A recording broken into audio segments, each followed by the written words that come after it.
오늘은 종교개혁 기념주일이라 그렇게 우리가 지키게 되었습니다. 10월 26일 그러면 11.6 사태 이런 게 좀 생각이 나시나요? 특별한 기념주일인데, 종교개혁이라는 말이 좀 사실은 원래는 교회 개혁인데요, The Reformation, 그래서 개혁의 대상이 종교가 아니라 교회인데 그냥 번역이 그냥 종교가 되었고, 그 당시 종교라고 하는 것은 교회이기 때문에 우리가 종교개혁이다 이런 말을 그냥 통용력으로 쓰고 있는데요. 여러분, 그 The Reformation이라는 것은 원래 폼이 있었는데 이게 deform 된 것이 다시 reform 되는 것을 말합니다. 그래서 개혁이라는 것은 뭘 다른 걸 부수고 새롭게 폼을 만들거나 또 새로운 어떤 폼을 형성하고 이러는 것이 아니라 원래대로 돌아간다, 그런 뜻이 있습니다. 성경으로 돌아간다, 본질로 돌아간다, 처음으로 돌아간다, 그런 의미가 있는데요. 우리들 속에서도 좀 매너리즘에 빠졌거나 또 많이 이탈되어 있거나 본질을 떠나서 지역적인데 너무 함몰되어 있거나, 우리 가정도 교회도 또 부부관계도 부자관계도 뭐 하여튼 이 관계들이 원래 그 첫사랑과 풋풋하고 아름다웠던 그 처음 그것들을 생각하게 되는데요. 여러분 어떻습니까? 옆에 있는 분에게 우리 처음으로 돌아가십시다 이렇게 한번 인사하시면 어떨까 싶은데요. 자, 한번 인사하시죠. 처음으로 돌아가십시다. 처음으로 돌아가십시다. 뒤에 있는 분에게도 처음으로 돌아가십시다. 네. 처음처럼 이러면 조금 술 이름 같기 때문에 처음으로 돌아가십시다 이렇게 하는 게 좋겠습니다. 네. 오늘 생각해 볼 왕 이름은 므낫세입니다. 므낫세. 므낫세. 므낫세는 이름이 못났어 이런 것 같습니다. 그래서 정 기억이 안 났으면 못났어. 이 므낫세의 아버지는 히스기야였습니다. 히스기야는 종교개혁을 단행했던 분이셨습니다. 종교개혁을 단행했던 히스기야의 앞에 아버지는 아하스 왕인데, 이분은 아합 왕처럼 이 우상을 섬기고 바알을 섬겼던 그런 왕이라 여호와의 성전을 더럽히고 그 성전에 다른 데서 보고 온 본떠 온 이런 제단을 갖다 놓고 하나님의 성전에서 이방 제단에서 절을 하지를 않나? 결국에는 성전문을 닫아버리고 하나님의 그 성전을 무용지물로 그렇게 만들어 놓았던 그런 아버지의 뒤를 이어서 히스기야가 BC 715년경에 이제 왕이 되어가지고 그 나라를 다스리기 시작할 때 제일 먼저 한 일은 첫날부터 한 일이 뭐냐면 성전문을 활짝 열었습니다. 그리고 제단을 복구하고 그곳에서 속죄제를 드리고 화목제를 드리고 번제를 드리면서 예배를 회복한 일부터, 본질로 돌아가는 일부터, 원래대로 처음으로 돌아가는 일부터 했던 그 히스기야의 얘기를 여러분 아실 것입니다. 그래서 우리가 종교개혁이란 무엇인가, 원래대로 돌아가는 것이다, 그런 관점에서 제가 종교개혁의 5가지 표를 우리가 이 정도는 외우고 있어야 된다 이렇게 말씀을 드릴 수 있습니다. 여러분, 첫 번째는 오직 성경으로, 최종적인 권위는 하나님의 말씀이다, 그 얘기입니다. 모든 결정과 판단과 신앙의 삶의 표준은 뭐냐면 최종적인 권위를 가지고 있는 것은 성경이다. 여러분, 가톨릭에서는 교회가 더 큰 권위를 가집니다. 교회가 성경을 해석도 하고 마음대로 좌지우지할 수도 있는 그런 더 큰 권위를 가지고 있음에도 불구하고 우리들은 성경이 더 큰 권위를 가집니다. 성경에 의해서, 성경을 통해서 말씀을 듣고 예수를 믿고 그리고 믿는 자들이 모여서 교회를 이루고 교회를 어떻게 이루어갈 것인가가 모든 표준이 성경에 있다 이렇게 믿습니다. 그래서 우리는 오직 성경으로, 두 번째는 우리는 오직 믿음으로 우리의 구원은 인간의 행위가 아니라 우리가 믿음으로 하는 것이다. 우리가 구원받는데 어떤 인간의 행위라는 것이 보태져서 구원을 받는 것이 아니라 전적인 은혜다. 그래서 믿음으로, 은혜로, 세 번째는 인간의 공로가 아니라 하나님의 은혜로, 전적인 은혜로 받는 것이다. 이렇게 말을 하는 거죠. 그리고 하나님과 우리 사이에, 죄인들 사이에 유일한 중보자는 오직 그리스도밖에 없다. 오직 그리스도. 그래서 이 모든 일들을 통해서 이 은혜를 베푸신 하나님께만 모든 영광을 올려드린다. 오직 하나님께 영광. 그래서 이 5가지, 우리가 개혁교회에 우리가 속해 있습니다. 구교에 속해 있는 것이 아니라 종교개혁을 통해서 새롭게 시작된 신교, 개신교, 프로테스탄트 처치에 우리가 포함되어 있다. 그래서 우리를 리폼드 처치다 이렇게 말합니다. 개혁된 교회다. 우리가 다시 옛날로 돌아가는, 본질로 돌아가는 교회다. 그래서 우리 교회는 항상 반드시 계속해서 개혁되어져야 한다. 이렇게 그 밑에 보시면 개혁된 교회는 반드시 항상 지금도 계속 개혁되어져야 한다. 이렇게 말하고 있습니다. 이것이 수동 진행형입니다. 수동이라는 것은 우리가 개혁의 주체가 되는 것이 아니라 개혁의 대상이다 이 말입니다. 우리가 개혁되어져야 되는 대상이지 우리가 늘 개혁을 앞장서서 이루어가는 주체로만 착각해서는 안 된다. 우리가 개혁을 이루어가긴 하지만 사실은 우리가 스스로 먼저 개혁의 대상의 1번지다. 우리가 개혁되어져야 한다는 면에서 수동적이고, 그리고 그것이 지속되어야 된다는 면에서 진행형입니다. 그래서 지금도 그 개혁은 계속되어 가는 것입니다. 여러분, 그런 면에서 이 히스기야가 BC 715년에 이미 종교개혁을 단행하고 그 개혁이 지속되어서 계속되어져 왔다 이렇게 말할 수 있습니다. 종교개혁의 원전이 1517년 마틴 루터에 의해서 생긴 그 날이 종교개혁의 원전이다 이렇게도 말할 수 있지만, 사실은 이 땅에 존재하는 모든 교회, 처음부터 에덴 이후의 모든 교회는 계속해서 개혁의 대상으로 자기를 성찰하고 자기의 그 본질에서 이탈된, 디폼된 것을 리폼하기 위한 이 끊임없는 노력이 가열차게 계속되는, 이것이 우리에게 주어진 숙명과 같은 숙제로 남아있다. 우리 교회는 개혁되어져야 한다. 우리는 리폼드 처치인데 우리는 계속해서 리포밍 돼야 된다는 것을 우리가 잊어버리면 우리가 마치 다른 상대를 향해서 개혁을 명령하고 개혁하지 못했다고 정죄하고 이것이 우리의 모습이 아니다 이렇게 말씀드릴 수 있죠. 그래서 히스기야는 그 아버지가 잘못해놓았던 디폼드 됐던 것을 다시 리폼하기 위해서 그 노력을 하고 성전문을 열고 다시 예배를 회복하고 하는 그 일을 하게 되었는데, 이제 그 히스기야의 아들이 누구냐 하면 못났어라는 그 이름이 함축하듯이 못난 짓을 너무 많이 한 거예요. 이게 수동 진행형으로 히스기야가 했던 그 개혁을 아들이 므낫세가 물려받아서 계속 자기부터 개혁을 하고 자기를 성찰하면서 그 아버지가 원래대로 돌아가려고 했던 그 본질로, 여호와 하나님에 대한 신앙으로 계속해서 이 일을 지속적으로 해나가야 됐었는데도 불구하고 므낫세는 그렇게 하지 못했습니다. 그 현장을 오늘 본문에서 보시겠습니다. 역대하 33장 1절에서 9절에 므낫세가 왕위에 올랐을 때 나이가 몇 살입니까? 12살입니다. 그리고 55년을 다스렸다. 참 희한하게도 이 악한 왕이 제일 오래 다스리게 되었던 아이러니를 우리가 어떻게 설명할 수 있을까요? 제일 악한 왕인데 제일 오래 다스리게 하나님께서 허락하신 이유가 사실은 뭘까요?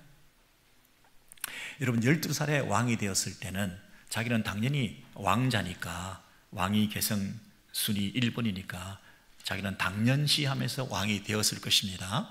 이때 왕이 되어서 그가 한 일은 뭐냐면, 여호와 보시기에 악을 행하여 그 아버지가 종교개혁을 단행했던 그 일들을 원래대로 다 뒤집어 엎어가지고 다시 산당을 세우고 바알 제단을 쌓고 아세라 목상을 만들고 일요일 성신을 섬기고 흰놈의 아들 골짜기에서 그 아들들을 불 가운데 지나가게 하는 이런 몰렉 신을 섬겼던 그 당시에 인신 제사까지 신의 그 감동을 주기 위해서, 신을 달래기 위해서 내가 할 수 있는 가장 최선의 제사는 아들까지 내어놓는 그런 제사를 통해서 그 신을 감동시켜서 우리가 복을 받고자 하는 그런 우상까지 섬기는 이 므낫세, 여러분 여기에 사술, 요술, 신접, 박수, 이 모든 일들이 여호와 하나님을 진노하게 하였으며 하나님께서 평가하시기를 내가 이 가나안 땅에 너희들을 들어오게 하기 위해서 먼저 쫓아내었던 죄악의 과정에서 쫓아내었던 그 가나안 족속들보다 오히려 너희들이 더 심한 죄를 짓고 있다. 모든 나라보다 더욱 심하였더라. 이런 므낫세의 그 통치 기간 동안에 무슨 일이 일어났는지 여러분 아시겠죠? 네, 여러분 이 인간이라고 하는 존재들은 다다익선이라고 생각합니다. 그리고 지성이면 감천이다 이렇게 생각합니다. 그래서 우리가 나도 모르게 절대자를 부르면서 예수님, 하나님, 부처님 다 불러들여가지고 우리가 혼합주의적인 신앙 행태를 가지면서도 많은 것을 불러들이면 그것이 우리에게 약효가 더 쉽게 좋게 나타날 것으로 착각을 하는 그런 우리의 이 죄악된 신관이라는 것이 있습니다. 우리가 가지고 있는 욕망의 투사가 우상이다 이렇게 말하죠. 내가 가지고 있는 마음의 소원과 바람, 이것이 간절히 이루어지기 위해서 뭔가를 붙들고 빌어야 되는데 그것을 만들어낸 것이 형상화된 게 이방 신전이나 우상 형상이다 이렇게 말하죠. 하나님이 없다가 보면 하나님 한 분만이 채워줄 수 있는 그 마음의 허전함을 다른 대체물로 메우기 위해서 이것저것 다 받아들이게 되는 그런 모습을 보이고 있습니다. 마음에 여러분 하나님이 없으면 불안함이 있죠. 두려움이 있습니다. 그 불안함과 두려움의 문제를 어떻게 해결하겠습니까? 뭔가를 붙들고 의지해야 되는데 그러기 위해서는 뭔가를 만들어야죠. 그래서 뭔가를 만들어 놓고 거기에 엎드려 붙잡고 절하고 있으면 그 불안함이 해소될 수 있는 방식으로 종교라는 것이 형성되어 왔습니다. 인류 역사상. 그래서 이 므낫세도 하나님 한 분에 대한 신앙을 다 붙들지 않다 보니 이것저것 여러 가지 잡신들을 그리고 여러 가지 우상들을 여러 나라에서 수입해가지고 하나님의 신전을 더럽히고 있는 이런 행태를 보였을 때 하나님께서 보실 때 너무나 안타까우셨던 거죠. 그 아버지 히스기야가 걸어갔던 길을 계속 걸어가지 않고 그 길을 퇴보하고 역행하고 있는 이 종교개혁이 수동 진행형으로 계속되지 않고 있는 이 므낫세에 대해서 너무너무 안타까우셨던 거죠. 여러분 하나님께서 진짜 안타까워하셨던 이유가 한 가지가 있는데 그게 뭐냐면 히스기야가 말년에 병이 들었습니다.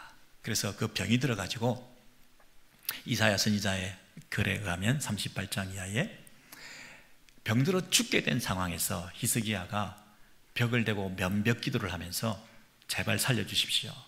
내가 그동안 종교개혁을 단행하면서 하나님 앞에 진실되게 살아왔던 그 모습을 불쌍히 여기시고 기억해 주셔서 나를 살려주시기를 원합니다 하고 심히 통곡했습니다. 이때 하나님께서 말씀하시기를 네 조상 다윗의 하나님 여호와께서 이렇게 말씀하십니다. 내가 너의 기도를 들었다. 네 눈물을 보았다.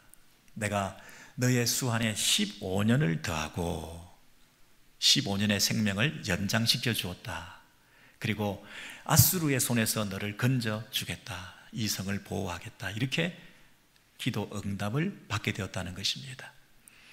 여러분 여기서 우리가 알 수 있는 것은 하나님이 어떤 하나님이냐면 다윗의 하나님 여호와 이렇게 말하고 있습니다. 그렇다면 지금 히스기야에게 기도 응답을 하시는 이유는 다윗과 관련이 있다 이런 뜻이죠.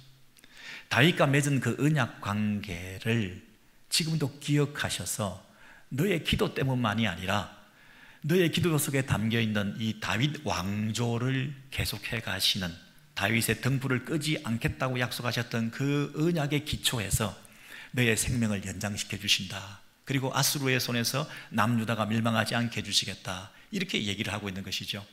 여러분, 그렇다면 15년이라는 그 시간이 어떤 의미가 있을까? 아, 그렇구나. 므낫세가 몇 살에 왕이 되었다고요? 므낫세가 몇 살에? 12살에 왕이 되었습니다.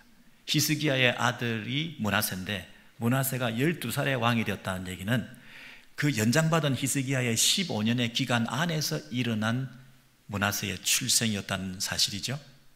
그러면 그동안에는 이 왕위를 계승할 히스기야의 후손이 준비되지 않았다는 뜻이죠. 그러면 히스기야가 단순히 병을 낫게 해달라라고 한 그 기도는 자신의 개인적인 치병과 건강만을 위한 기도였겠다, 이렇게 볼 수는 없는 거겠죠. 적어도 개인적인 문제의 해결을 뿐만 아니라 이 나라를 붙들고, 하나님의 나라가 여기서 중단될 것입니까? 내가 여기서 죽고 나면 내 후손도 지금 준비되지 않은 상태에서 이 나라는 도대체 어떻게 되는 것이며, 다윗에게 약속하셨던 그 언약의 계승은 물거품이 되는 것 아니겠습니까? 주여 통촉해 주시옵소서. 그의 눈물의 기도는, 면벽 기도는 단순한 종교적인 그리고 지성을 다하는 이런 감동을 드리는 그것이 통했기 때문에 하나님께서 그 정성을 보시고 기도 응답했다기보다는 그 눈물 속에 담겨있는 기도의 내용이 하나님의 나라를 품고 기도한 거 아니겠습니까? 하나님의 언약을 품고 그 언약에 신실하신 하나님을 붙들고 하나님 이루시면 안 되시죠? 라고 기도한 거 아니겠습니까?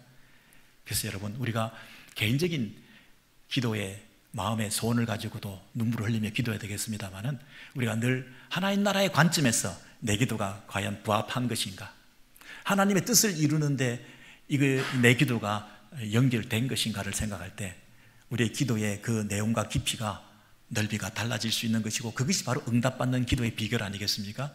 혹자는 그저 면벽을 향해서, 벽을 향해서 기도하면 응답이 된다, 그리고 그냥 하지 말고 울면서 기도하고 통곡하면 하나님 들어주신다 라는 그런 차원에서 기도의 방법론을 얘기하지 말고, 이 기도의 내용 속에 담겨있는 그 하나님의 거시적인 관점에서 지금 우리에게 응답하시고자 하시는 하나님의 뜻과 매치가 될 때 그것이 하나님의 응답을 받을 수 있는 유일한 길이 아니겠느냐. 그런 면에서 이 므낫세는 태어나서 보니까 아버지는 병들었다가 연장받은 15년 안에 자기를 낳았다는 사실을 인식하게 될 때, 나라는 생명은, 므낫세의 이 생명은 누구로부터 특별히 주어진 것입니까? 하나님께서 특별히 나에게 생명을 주셨구나. 그리고 내가 다스리는 이 나라는, 12살 때부터 다스리게 되는 이 나라는 내 마음대로 내가 왕이 돼서 다스리는 나라가 아니라 아버지가 이 나라가 어떻게 되는 것입니까? 하나님의 나라는 계속되어야 되지 않습니까? 내 후손의 왕위가 계승되기 위해서는 아들을 주셔야 되는데, 이 아들이 므낫세가 태어나서 자기가 통치하게 된 이 나라는 내 나라가 아니라 하나님의 나라군요. 내가 하나님께서 기도로 나를 낳아주시고 내게 특별한 이 사명을 주셔서 이 나라를 하나님 나라로 세워나가게 하기 위해서 므낫세라고 하는 인생을 이 땅에 태어나게 하고 왕으로 만들어 놨다고 한다면, 이 므낫세가 당연히 이 나라는 하나님을 섬기고 하나님을 최우선으로 모시면서 그 하나님께 순종함으로 살아가는 이 나라의 통치 철학이 됨에도 불구하고, 이 므낫세가 이런 엉뚱한 짓을 하게 되었을 때 하나님께서 얼마나 마음이 아픔이 있으셨겠습니까? 하나님께서 얼마나 실망했겠습니까? 연장받은 15년 안에 태어난 이 므낫세가 자신의 그 사명도 자각하지 못하고, 그 생명의 그 가치와 소중함에도 인식하지 못하고, 자기가 태어나게 된 이 생명의 기원이시는 하나님께서 원하시는 이 나라의 그 방향성에 대해서 깨닫지도 못하면서 자기 마음대로 하나님을 등지고 이 나라를 자기 마음대로 좌지우지했던 이 므낫세가 얼마나 안타까웠겠습니까? 얼마나 실망스러우셨겠습니까? 여러분, 혹시 저와 여러분이 이 실망을 지금도 하나님께 드리고 있는 것은 아닐까요? 우리가 이 땅에 태어나게 된 것, 부모의 기도를 통해서, 또 하나님의 은혜 가운데 우리가 생명이 지금도 연장되고 있는데, 주어진 이 생명이 무엇을 하기 위해서, 왜 지금도 우리가 살고 있는 것일까요? 부모가 우리를 향한 기대가 있었을 것입니다. 히스기야가 므낫세에 대한 기대가 있었을 것입니다. 여러분, 솔로몬이 성전을 만들어 놨을 때 그 성전에다가 우상을 섬기라고 그 성전을 만들어 놨겠습니까? 우리가 있는 교회, 우리가 함께 세운 공동체, 우리의 가정들마다 여러분, 하나님을 가장 최우선으로 섬기면서 그 하나님을 순종하면서 살아가는 그 삶의 방식이 우리에게 있지 않을 때 그것이 얼마나 하나님 앞에 실망이 되겠습니까? 내가 너에게 준 그 생명이, 일생의 그 삶이, 내가 너에게 지금 남겨놓은 그 여생의 삶이 과연 누가 무엇을 왜 하라고 그것을 남겨놓았겠냐. 므낫세, 너의 인생은 누가 주고 너에게 주어진 것이며 또 너는 그것을 어떻게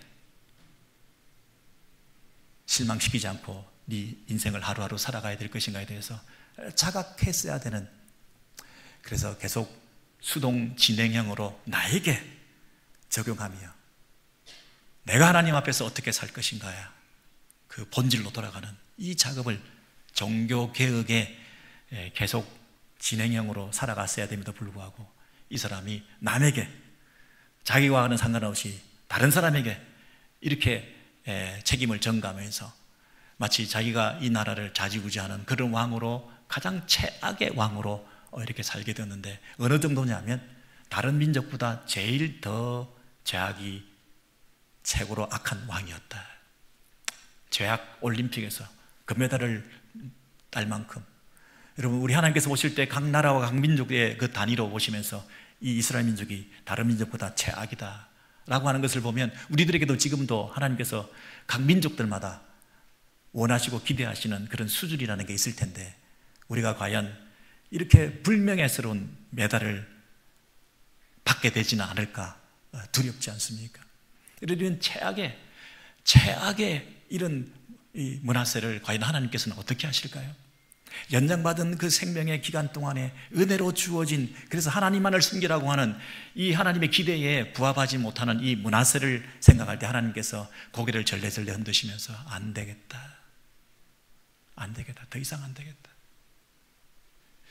그런데요, 다른 그 어떤 민족들보다 능가하는 죄를 지었던 그를 향한 하나님의 은혜는 그 모든 죄악보다도 더 능가하는 큰 은혜였다는 것이 너무 감사한 일 아니겠습니까? 이 므낫세를 향해서 하나님께서 개입하기 시작하시는데 33장 10절 이하에 보시면 여호와께서 그 죄악된 므낫세와 그 므낫세의 꾀임에 빠져가지고 오염된 이 타락한 이스라엘 남유다 백성들에게 선지자를 보내셔서 여러분 이르셨으나 그들이 듣지 아니하였다 그랬습니다. 여러분, 하나님의 사랑으로 계속 권면했음에도 불구하고 그들이 순종하지 않고 계속해서 그 우상 숭배를 계속했다 그랬습니다. 그래서 하나님께서 극약 처방을 쓰셨는데 그게 뭐냐면 아수르 왕을 일으켜가지고 군대 지휘관들이 와서 그 므낫세를 치게 하심에, 그 므낫세를 어떻게 했다고요? 사로잡고 쇠사슬로 결박해서 코에 갈고리를 끼워서 끌고 가가지고 바벨론으로 가서 환난을 당하는 이 일을 겪었을 때, 그때야 비로소 이 므낫세가 여호와 하나님 앞에 기도하고 하나님 앞에 크게 겸비하게 낮아져서 하나님 앞에 기도함을 통하여 하나님께서 그 기도를 들으시고 그의 기도를 받으시고 그의 간구를 들으시고 그가 예루살렘에 돌아와서 그가 다시 왕위에 올라가게 하셨다, 그렇게 말하고 있습니다. 므낫세가 그제서야 여호와께서 하나님이신 줄을 알았다. 여러분, 므낫세가 이런 변화가 나타나게 되는 이런 특별한 은혜가 이 역대하에 기록되어 있습니다. 여러분, 열왕기에는 이 기록이 없습니다. 열왕기는 수신자가 이스라엘 백성들이 포로로 잡혀가 있는 상태에서 그들을 상대로 회개를 촉구하며 우리가 왜 여기에 포로로 잡혀왔을까, 여기에 초점이 맞춰져 있는 열왕기 저작의 의도라고 한다면, 역대기는 포로로 잡혔던 그들이 돌아와서 이제 성전을 건축하며 새로 시작하려고 하는 그들을 청중으로 역대기가 기록되어졌기 때문에 이 므낫세가 다시 회복되어서 다시 시작할 수 있다라고 하는 가능성을 이 본문 속에서 빠뜨리지 않고 기록하고 있는 것입니다. 열왕기서는 왜 우리가 이곳에 포로로 잡혀와 있나, 여기에 초점을 맞춰져 있으니까 우리가 잘못한 점들, 므낫세가 잘못했던 것들, 그래서 우리가 이렇게 사로잡혀 왔구나, 여기에 초점이 있다고 한다면 역대기는 마치 이 므낫세가 지금 아수르에게 사로잡혀가지고 갔다가 다시 돌아왔던 것처럼 똑같은 그들도 바벨론의 포로로 잡혀갔다가 돌아왔던 그 상황에 있는 그 당시 독자들, 역대기의 그 청중들을 향해서 이렇게 악한 짓을 했던 사람도 돌아와서 다시 시작할 수 있네 하고 자기들도 그 말씀을 적용할 수 있게 되니까 이 말씀을 역대기에 굳이 이렇게 다시 돌아왔던 얘기를 역대기 저자는 기록하고 있는 것입니다. 여러분, 그래서 우리에게도 다시 소망이 있는데, 최악의 므낫세, 이런 놈이 없었다 세상에. 이렇게 배은망덕한 놈이 있냐. 그 생명을 연장시켜가지고 그 기간에 태어나게 해가지고 12살에 왕이 되게 한 그 의미도 지가 모르고 그렇게 지 마음대로 나라를 엉망으로 만들어놨던 이런 녀석들은 다 제거해버려야 된다, 최악이다. 그렇게 하지 아니하시고 그들에게도 찾아가셔서 말씀하시고 그들에게도 다시 기회를 주기 위해서 아수르까지 끌려가게 했다가 다시 돌아오게 해서 다시 왕위에 앉게 했던 그 사실, 그게 하나님의 은혜, 하나님의 사랑, 하나님의 불변하는 끝없는 우리를 향하신 기대라고 말할 수 있지 않겠습니까? 다시 왕위에 앉았을 때, 여러분 처음에는 12살 때 왕위에 앉았습니다. 기억나시죠? 므낫세가 12살에 왕위에 앉았을 때 아까 그렇게 나왔는데 지금 금방은 어떻습니까? 다시 왕위에 앉게 되었을 때 이렇게 돼 있죠. 처음에는 왕자니까 당연히 왕이 되었는데 다시 왕위에 앉게 되었을 때 그때 어떤 감정이 들었을까요? 그 일상이 주는 그 행복이라는 게 그냥 우연이 아니구나. 일상이 은혜구나. 일상이 은혜구나. 여러분이 혹시 어디 그럴 리는 없겠지만 감옥에 갔다가 한번 다시 나와서 일상으로 돌아왔다, 지옥 같은 어려움 속에 처했다가 다시 가정이 회복되었다. 여러분이 혹시 퇴원해가지고 다시 집에 돌아와서 여러분의 따뜻한 품에, 가정에 돌아왔을 때 여러분이 여러 가지 질병이나 우리의 잘못으로 인해서 몸도 마음도 찢어지고 회복되지 못한 상처투성의 삶을 살다가 하나님께서 다시 돌이켜서 돌아오게 하셔서 다시 일상으로 돌아와서 따뜻한 아침에 사랑하는 가족과 함께 같이 밥을 먹을 수 있게 되었다 하는 그 행복감과 그 기쁨, 이런 것들이 여러분 너무너무 풍성한 감사가 넘치게 만들고, 그리고 이 므낫세도 당연시되었던 그 왕 노릇에서 다시 돌아와서 왕이 새로 시작하는 것처럼 돌아오게 되었을 때 이것이 뭡니까? 리포메이션이라는 거죠. 수동 진행형으로 다시 나로부터 그 개혁은 시작되고 이제 내가 이전에 잘못했던 그 악행을 돌이켜서 계속해서 진행형으로 지속적으로 개혁의 박차를 가하는 이런 삶을 살 수밖에 없는 거죠. 회개했다는 것은 말로만 회개하는 것이 아니라 행동으로 나타나야 되는데 이 므낫세가 돌아와가지고 이제 어떻게 행동했는지 여러분 기대가 되시죠? 이 므낫세는요, 자기가 사로잡혀 보니까 이게 하나님께서 나를 사로잡아 갔다고 하는 것을 깨닫게 되었다는 것입니다. 그제서 이 여호와가 하나님이신 줄을 알게 되었다. 여러분, 사로잡혀 갔다 이 약속은요 이미 이전에 열왕기상 처음 성전을 만들었을 때 여러 번 주어졌던 메시지입니다. 니들이 범죄했을 때 하나님께서 사로잡아 간다. 그리고 사로잡혀 가가지고 성전을 향해서 기도하고 바라보면 하나님께서 하늘에서 들으시고 그리고 그들을 불쌍히 여기셔서 언제 그랬냐는 듯이 하나님은 자존심도 없으신지 그 모든 허물을 사하시고, 여러분 므낫세가 했던 그 악행들을 생각해 보십시오. 그 각종 우상숭배와 이단적인 거짓된 그런 행태를 보이고 배은망덕한 짓을 했던 그 행동 하나하나를 보십시오. 그 한 개 한 개가 다 용서받을 수 없는 죄들임에도 불구하고 하나님께서 네가 적국에 사로잡혀가지고 멀리서라도 성전을 바라보고 기도하면 하나님께서 그 모든 죄를 사하시고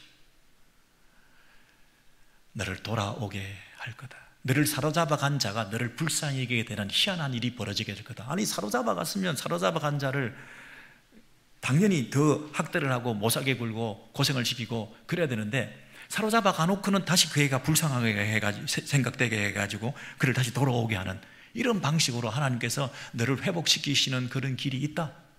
여러분, 이런 다시 돌아옴을 경험했던 므낫세가, 이건 누가 한 거예요? 하나님이 하신 거. 내가 사로잡혀 갔는데 그곳에서 불쌍히 여김을 받아가지고 다시 돌아올 수 있게 된, 다시 내가 왕위에 올라서 통치할 수 있는 이 기회라고 하는 것은 정말 하늘이 준 새로운 기회고, 이 기회를 놓치면 안 되고, 내가 제2의 인생을 살아야 되고, 회개에 합당한 열매를 맺어야 되고, 이제는 시간 낭비하면 안 되고, 이제는 내가 진짜 종교개혁을 단행하고 수동진행형으로 우리부터 본질로 돌아가는 그런 삶을 살아야 되겠다.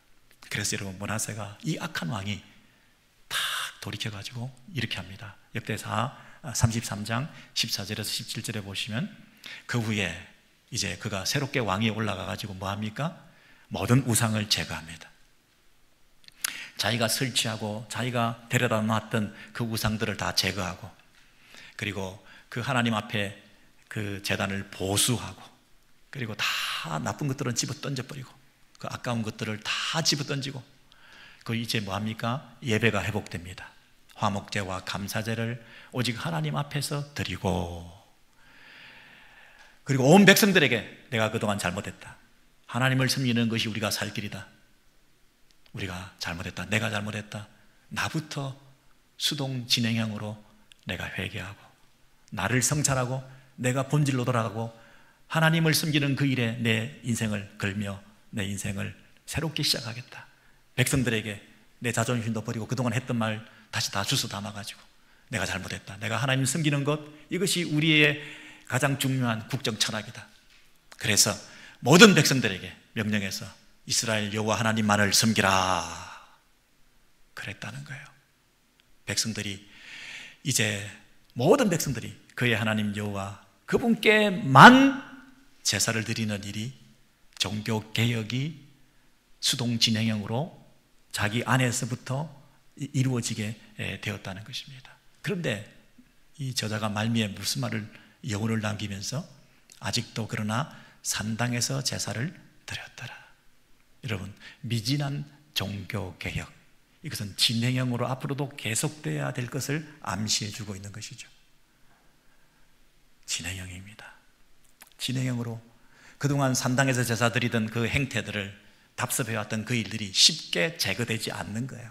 백성들이 여전히 그 주변에 있는 산당에 올라가서 우상을 섬기던 그 습관이 남아가지고 그 산당에서 여호와를 섬긴다고 하지만 아직도 그 미진한 종교 행태가 남아있는 이런 안타까움이 있었던 것을 여운을 남기고 있는데, 자, 그렇다면 이제 아하스, 히스기야 다음에 므낫세를 이어서 어떤 왕이, 그 아들이 등장해서 이 미진한 개혁을 완수해야 될 터인데, 과연 그는 우리의 기대에 부응할까요?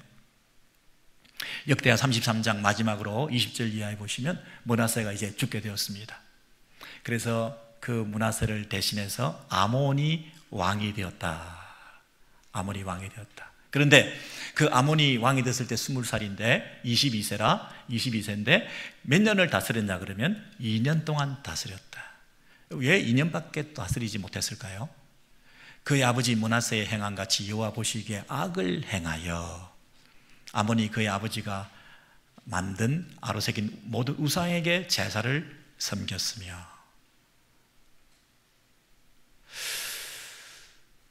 이 므낫세의 아들 아몬이 가만 생각해 보니까 므낫세의 방식으로 그 악한 왕들이 계속 55년을 다스리는 동안에 말미에 조금 하나님께 돌아왔지만, 그가 생각할 때는 역시 그래도 이전에 하던 방식이 더 옳다.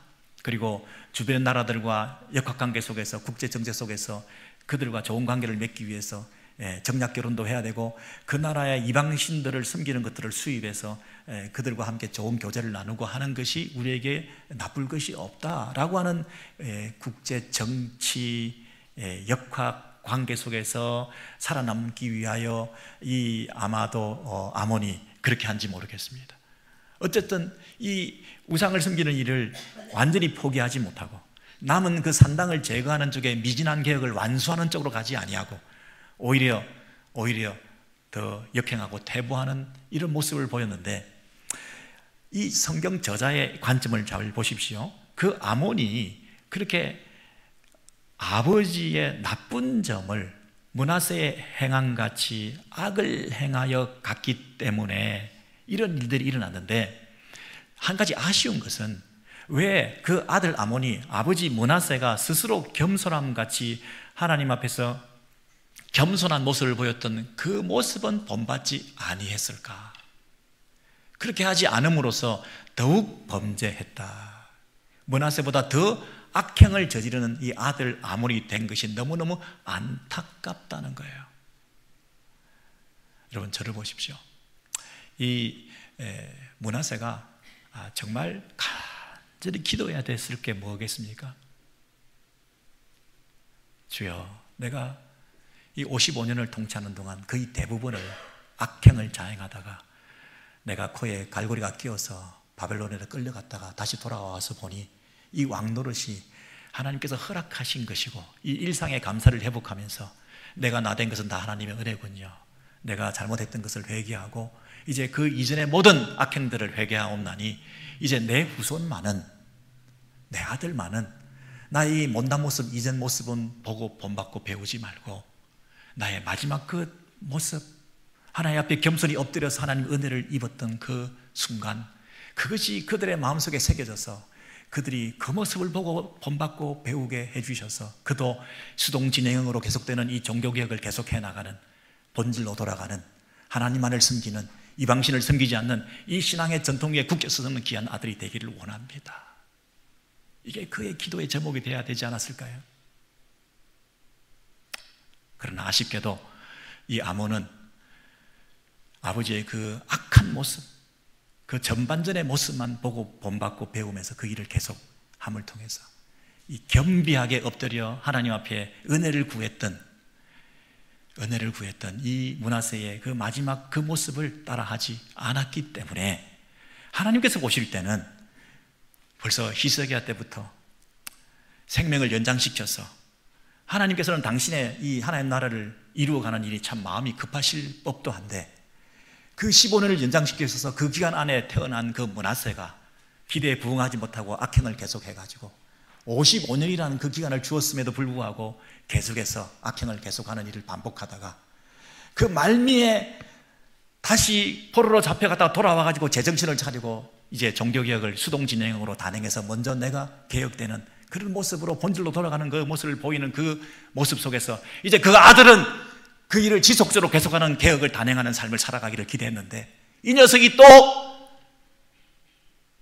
악행을 거듭하게 되었을 때 하나님께서 너무 오래 참으시는 과정 속에 너는 2년만 해라, 너는 2년만 해라, 2년만 해라. 여러분, 그 하나님의 마음, 그 하나님의 안타까운 심정이 느껴지십니까? 과연 오늘날 우리는 신앙생활이 당대에 우리 손에, 우리 눈에 보이는 것으로 다 판단하고 평가하고 또 내 손에 다 그것을 거두고 그렇게 일배맺고 할 수 있다고 생각하시지만, 오늘도 우리는 나로부터 개혁되는, 그리고 지속적으로 계속되는 우리 후손에게까지 이르게 하기 위해서 나는 비록 못났지만, 나는 므낫세처럼 전반전은 잘못 살았지만 내가 주께 돌아와 은혜를 구하고 내게 이런 은혜를 주신 하나님께 엎드려 겸비하게, 내가 사로잡혀가지고 그렇게 치욕을 당하고 그렇게 불명예스러운, 그렇게 내가 기억만 해도 기억하고 싶지 않은 그런 인생의 그런 안타까운 그런 흑역사를 내가 가졌던, 이 왕이 돼가지고 그 나라에 끌려가가지고 사로잡혀갔던 그 사실을 생각할 때 이게 너무나 부끄러운 일이지만, 그러나 부끄럽지 않다, 하나님께 돌아온 것이 더 아름다운 일이라, 이게 내 인생의 가장 빛나는 장면이다, 이게 내 인생의 전성기다, 그런 생각을 가지고 이 후손들이 이러한 삶을 본받고 배우게 하기 위한 그런 처절한 몸부림으로 그들을 위한 우리의 기도가 있을 때 우리 후손들이 벗어나지 않고 그 신앙을 지키며 2년이 아니라 20년, 200년, 2000년 그 하나님의 역사를 이어가는 그런 믿음의 후손들이 되어야 되지 않겠습니까? 우리는 혹시 우리의 후손들의 생명을 단축시키고 있지 않습니까? 우리는 혹시 우리의 후손들의 그 번창함을 우리가 망가뜨리고 있지 않습니까?